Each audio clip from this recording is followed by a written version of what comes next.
Beware, there's a rise in cyber blackmailing in our territory. Here's Wes with more. On St. Croix, we have 3 people now under arrest for blackmailing, and I have to tell you about your iPhones, your iPads, and your personal cell phones. Folks, do not put naked pictures or private pictures or messages in your phone. If you do, you really need to secure them. Here's what's going on. We have a rash of teenagers, mostly young people, stealing people's property and then blackmailing them, actually sending sexual explicit messages to certain people late at night. Right now, let's go to Melody Rames with more on the latest with teenagers and the youth stealing personal property and then blackmailing. 1 man and 2 women were arrested and charged with blackmail, threats, and conspiracy. The suspects were in possession of an iPhone that belonged to another person and attempted to extort money from the owner by threatening to expose personal information contained on the phone. The owner of the phone told police that he lost his iPhone on December 26th, and on January 9th he began receiving email messages threatening to expose private information contained on his phone. He was further told that he could get his phone back by paying $1,000. Police launched an investigation and on Thursday, January 13th, arrested 20-year-old Indira C. Butler of Estate Glen, 18-year-old Carolina Castillo of Orange Grove Apartments, and 24-year-old Jose A. Felix of Estate Kane. They were charged with blackmail, possession of stolen property, threats, conspiracy, and appropriating lost property. All 3 suspects were held on $10,000 bail each, and they were remanded to the Golden Grove Adult Correctional Facility pending further court action. Now, of course, in that particular situation, that was not the case, but this reporter does know about blackmailers, kids, teenagers, stealing phones, using that personal evidence in that phone against you. Again, if you've got any information that is private in your phone, you really need to secure it and keep it in your hands at all times. With that, I also want to say thank you to the VIPD right here at the Times Square mini station with the Bike Patrol. They had a maternity party yesterday, one of the officers going out on maternity leave, and they fed this bachelor reporter yesterday. The food was really good, especially the potato salad. I didn't have to say that, but heads up to the VIPD. They fed me pretty good yesterday. With that, please be careful. It is dangerous out there. And don't forget, okay, treat each other well. I'm Wes Small for News Channel 8. And a word to the wise, don't put anything on your cell phone that you may regret later. And a man on St. Thomas has been arrested on rape charges. The incident happened as a woman was sunbathing on the beach. Here's Melody Rames of the Virgin Islands Police Department with more. Police on St. Thomas arrested 19-year-old Kareem El Mulrain of Estate 2 and charged him with second-degree rape for an incident that happened on Saturday, January 15th on Linquist Beach. According to police, Mulrain approached the 48-year-old woman who was sunbathing on the beach and accosted her.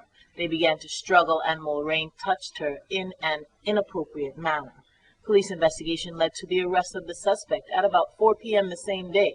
Mulrain was held on a $50,000 bail and remanded to the Bureau of Corrections pending further court action. Thanks, Melody Rames of the Virgin Islands Police Department.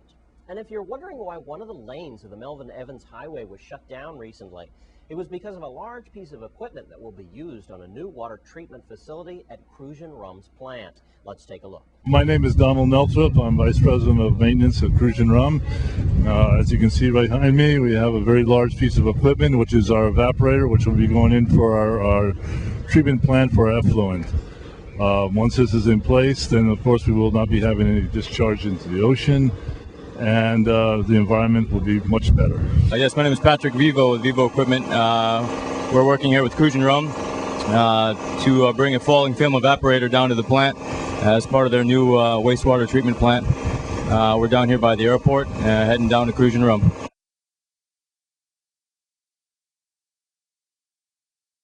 And when we come back from this break, we'll take a look at your Caribbean report as Baby Doc goes to jail.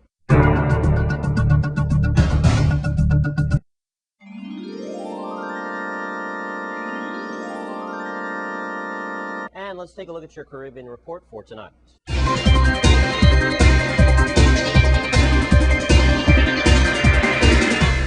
Antigua and Barbuda's National Security Minister, Errol Court, has announced added security for Antigua and Barbuda's Governor General and condemned disrespectful allegations being made out to Dame Louise Lake-Track on the airwaves. Dr. Court told Parliament that following a major breach last month, added security was being provided at the office of the Governor General, Dame Louise.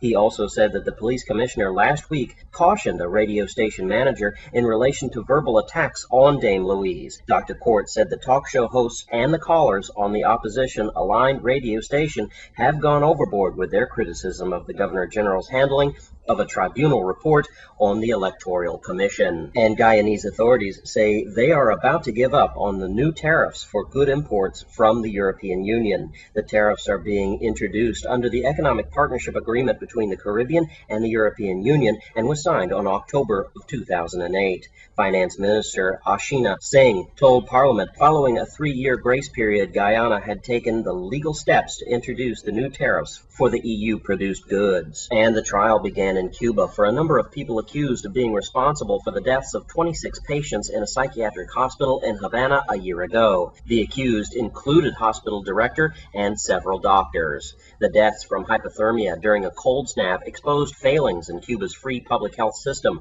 which the communist government hails as one of the main achievements of its rule. And finally, in the United States, they have expressed their surprise at the return of Haiti's former leader Jean-Claude Duvalier after a 26-year exile. A State Department spokesman, Philip Cowley, said that his visit added an unpredictability to an uncertain time in Haiti's electoral process. Baby Doc Duvalier has been accused of mass corruption and representation during his rule from 1971 to 1986. Counsel for Human Rights Watch, Reed Brody, recently served as the state's prosecutor in Haiti. He said the former dictator should be immediately arrested and put on trial. Update: Baby Doc has been detained by Haitian authorities. UN human rights officers are looking into Haiti's ability to charge the returning ex-dictator Jean-Claude Baby Doc Duvalier, and rights groups have been called for him to be tried over abuses that took place during his reign. A spokesperson for UN High Commissioner for Human Rights says with Mr. Duvalier reappearing in Haiti, it is conceivable that charges could be brought. But at this time, it is not clear if Haiti is in a position to arrest and charge the former president for anything at this point. We will keep you updated as to the condition of Baby Doc Duvalier.